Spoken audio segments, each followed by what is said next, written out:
Oh, that was a good one. What's up, y'all? Welcome back to Dolphins Daily, your daily dose of Dolphins content with your boy, Chris Kane. Let's talk about the Dolphins. I don't know what to make of this first story. Let me just say that in full disclosure. The Dolphins have signed another quarterback. Not sure why. We decided to sign Brett Gabbert, who, if that sounds kind of familiar to you, he is actually the younger brother of Blaine Gabbert, who was a Missouri quarterback that went to the Jaguars and was largely a nothing burger. He was in the Cam Newton draft, so I think that was 2011. Brett Gabbert was at the Miami of Ohio, which is where Ben Roethlisberger went. He was there for 6 years. So another, you know, it's not an NIL thing. It's just guys staying in college longer nowadays. You can redshirt years, get injured, whatever, whatever. This to me, I'm not sure because he's bigger than Quinn and Tua are, but he's not really a dual threat guy. He was not accurate in college. He was about 58% completion percentage, which at Miami of Ohio, I need you to be at least 65.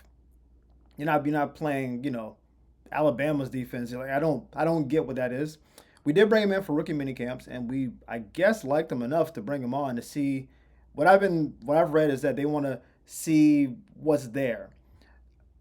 Okay, he's not going to beat out Quinn Ewers, and he for sure won't beat out Zach Wilson. And y'all know I am anti Zach Wilson, but he's going to beat out Brett Gabbert, and of course he won't beat out Tua.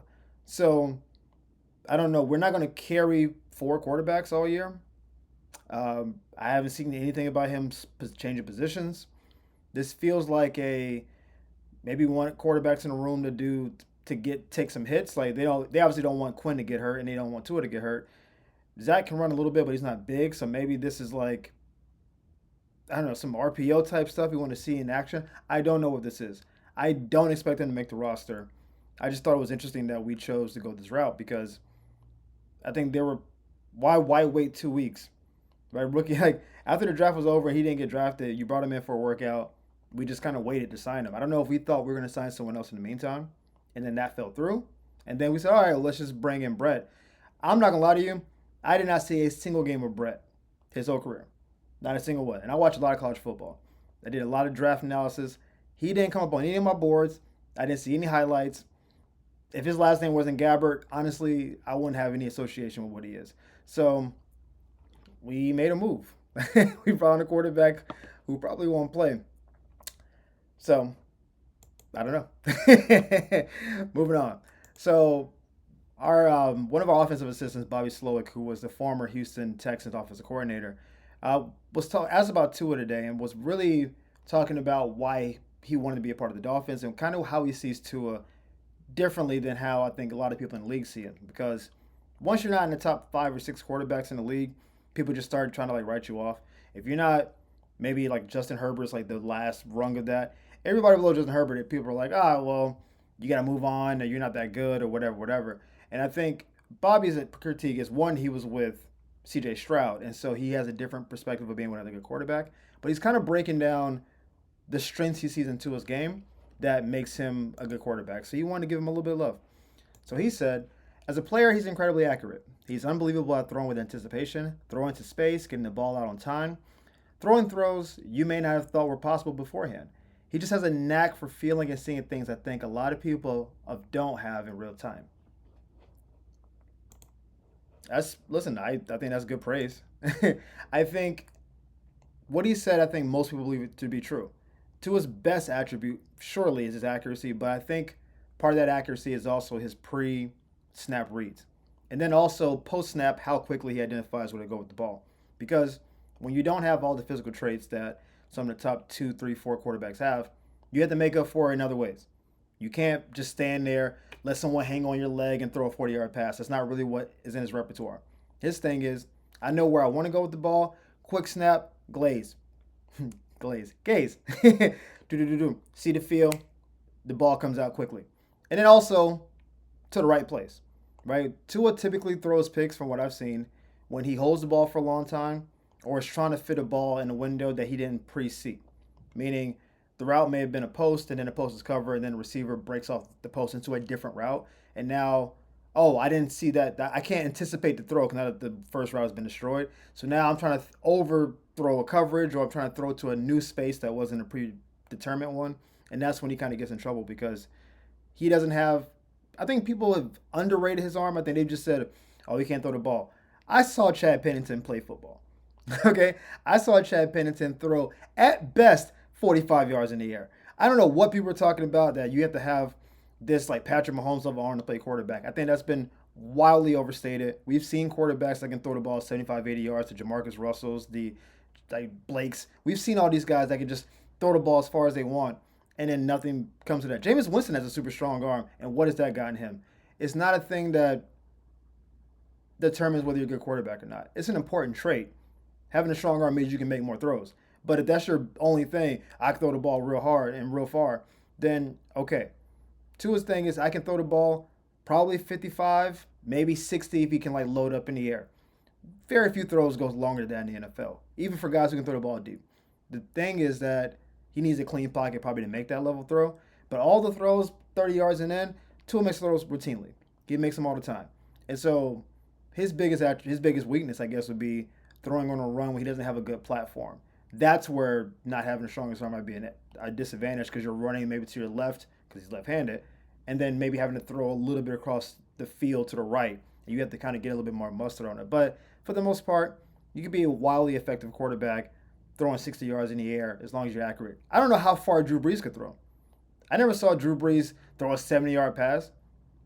But was Drew Brees amazingly accurate? Yeah, of course he was. Just surgical with it.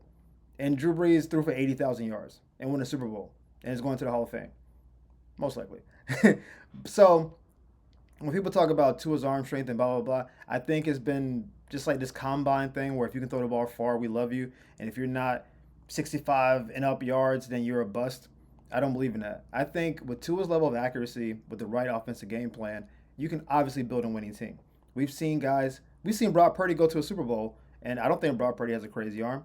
Brock Purdy has a tremendous offensive mind behind him and had great talent around him, and he guided that talent to get somewhere.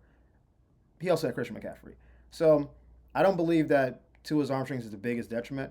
I think his biggest strength, again, is accuracy and anticipation. And when that breaks down, then yeah, there can be problems. But I think what Bobby's saying is true. I don't think that's really debatable. I think the real question is that enough to get you to where you want to go, right? I think a lot of Dolphin fans are having that question now because people coming to the league seem to be bigger, faster, stronger, mobile, and Tua is not that. But it doesn't mean you can't win with Tua. I don't think Jared Goff is accurate and he's taller than Tua, but he's not particularly mobile. But people love Detroit, so I think it just means that Tua needs to be like an A plus plus and quick reading, accuracy, and all that. And I think he's an A most of the time, but sometimes when that A goes to a B, we get into some trouble. We try to fit passes into tight windows. That's not where we need to be. But if you read the pass before he gets out of the break on a slant, and by the time he turns, the ball's hitting him in hand, it don't matter how good the coverage is. I don't care how strong your arm is. You make that throw, pinpoint, and the receiver runs the route properly, it will be there. So I think sometimes we get lost in he's not top five, so dump him kind of conversations, and we don't appreciate the things that he does do well because there are a lot of teams in the league that they had a tool would be a much better team. That they just had it. Like you think Pittsburgh wouldn't be exponentially better with a guy like Tua quarterback? They have Mason Rudolph at quarterback right now. What are we doing? What are we doing? So we're doing another feature matchup, and this is going to be Week 8 against the Falcons. This is in Atlanta. Now, that doesn't mean much because Atlanta plays in a dome, and that's a relatively short flight for the Dolphins. I highlighted this game because outside of watching Dolphins, I actually watch a lot of other teams because I just like certain players. Y'all know I'm a Gator born and raised. So when Kyle Pitts got traded to Atlanta, that piqued my interest because one, Kyle Pitts is the best tight end I've seen in Florida. I don't know, maybe ever. There's probably someone like 40, 50 years ago, but in my lifetime, watching Kyle Pitts was like, that's the dude, right? So when he got drafted by Atlanta, I thought this is going to be great. He's basically a receiver tight end. This is the new age and blah, blah, blah. Absolute bust. I don't know what he's been doing. He drops passes. He's not open. He's not hurt all the time. He's just not producing. Also, Michael Penix was my favorite quarterback. My second favorite. I like Jaden one. It was Jaden, Penix, Caleb for me and the guys that I wanted on my team. And Penix only because I just like the cut of his jib. I don't think he's a better player than Caleb. He wasn't better than him in college. But I just like, he just seems like unflappable. And I like that kind of trait. And also, I'm cool with lefties, obviously. I think what Michael Penix does actually would fit. He's the most ideal quarterback for a Dolphin system because he's left-handed, sure, a little bit bigger, but you're talking about arm strength. Like that ball gets out, right? It'll be interesting to see someone like him in offense, but that's not going to happen now. I bring up this matchup because Atlanta's a weird team where they'll be home. I can see the line being Atlanta, -1, maybe Dolphins -1, even to pick them, because Atlanta was a bubble playoff team last year. They were awful in the secondary, just terrible. Couldn't stop a cold. They've got a lot of guys on defense they drafted. They got 2 first-round picks on defense and a couple free agents. So they're basically trying to pack the defense. Their coach is a former defensive coordinator. I imagine it will be better on defense. I predict a big jump for Michael Penix this year. I'm looking at Drake London as my wide receiver 3, 4 this year behind, you know, Chase. He might be 5 because now you have CD Chase, Jefferson, AJ Brown, maybe him. So he might be my 5th receiver off the board this year, which is that's a first-round pick, maybe second-round pick. I think Drake's gonna be great. I don't know what I don't know what we're gonna get from Kyle Pitts. I think their offense could be one of the sneaky, like borderline top 5. We assume Detroit will be great. We assume that the Commanders will still be where they are. Chiefs are always up there. Cincinnati, maybe a Buffalo, Baltimore situation. I think this Atlanta offense can be that sneaky good. And I think their defense was so bad last year. I think they won 8 games. So if their defense goes up a notch, they go from the 27th ranked defense to the 20th. That's a playoff team in the NFC. So for the Dolphins, it's a matchup where their strength again is against our weakness, where we're not great in the secondary. They have big receivers, they're fast. Bijan is amazing. It's still a young quarterback though. In week 8, he's halfway through that season. He only played like 4 games last year. So he wouldn't have even had a full season under his belt in terms of experience. So I do think our defense, if they're kind of up to snuff, can still trick with coverage. We can still get after him. He's more mobile than you think, but he doesn't use his mobility. So I think if you collapse the pocket, we can actually get to him.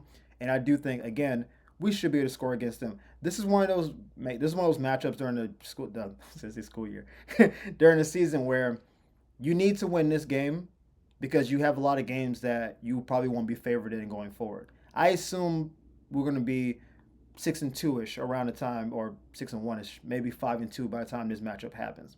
So the Dolphins might be favored. This is a game you have to win, just like the Charger game is a game that the teams are like this, but you got to win those games. So then when you play the Cincinnati's, the Baltimore's, the Buffalo's, where you're probably at a disadvantage, if you lose, fine, but you can't lose to teams like Atlanta because we can't afford that many losses. We're talking 5, 6 max during the season. And the teams like Atlanta, that's a team you simply have to beat to make the playoffs in the AFC. So it's right in the middle of the season. We would have already played 3 division games. We'll kind of know where we're pacing towards, right? If we're 4-3 going into that game, oof. But if we're 5-2, 6-1, a win there, you go 7-1 halfway through the season, you only have to win 3 or 4 games the whole second half of the year. It's a really good place to be in. So I think it'll be a good matchup. I'm looking forward to it. And again, it's in Atlanta, but they play in a dome, so there's no weather implications.